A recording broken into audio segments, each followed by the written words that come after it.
ప్రభుత్వాన్ని ఎండగట్టడంలో కానీ, ప్రభుత్వం చేస్తున్నటువంటి పనుల విషయంలో కానీ వ్యతిరేకించడానికి కానీ, నిజంగా ప్రజా సమస్యలను తీసుకొచ్చి ముందు చూపించడానికి కానీ ఎవరు కూడా బీజేపీ నాయకులు ముందుకు రావడం లేదు.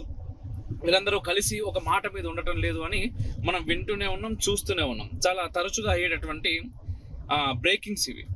వాళ్ళ మధ్యలో వీళ్ళ మధ్యలో ఏదో గొడవలు అవుతున్నాయి. ఆ నాయకుడికి ఈ నాయకుడికి పడట్లేదు, ఈ నాయకుడికి సపరేట్ టీం ఉంది, ఈ నాయకుడికి ప్రత్యేకమైనటువంటి సోషల్ మీడియా టీం ఉంది.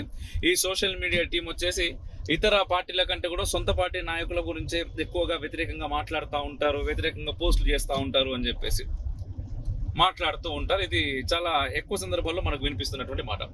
ఇదే విషయంలో ఇంకొకటి, మన రఘునందన్ రావు గారు మెదక్ ఎంపీ, వారు గతంలో ఇది నిజామాబాద్ దాని గురించి మాట్లాడుతున్న ధర్మపురి అరవింద్ గారిని కలిసినప్పుడు మేమిద్దరం కలిస్తే మిగిలిన వాళ్ళ చుక్కలే అనే టైప్లో మాట్లాడారు. ఆ తర్వాత ఈటల రాజేంద్ర గారి దగ్గరికి వెళ్ళినప్పుడు కూడా అట్లాంటి సంభాషణ ఏదో వచ్చింది, అలాంటి మాటే వచ్చింది.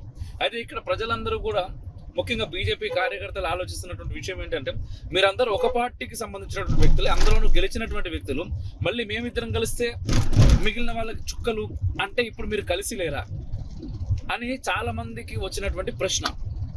ఇప్పుడు మీరు ఒకటే పార్టీలో ఉన్నారు కదా, మరి కలిసి లేరా అని.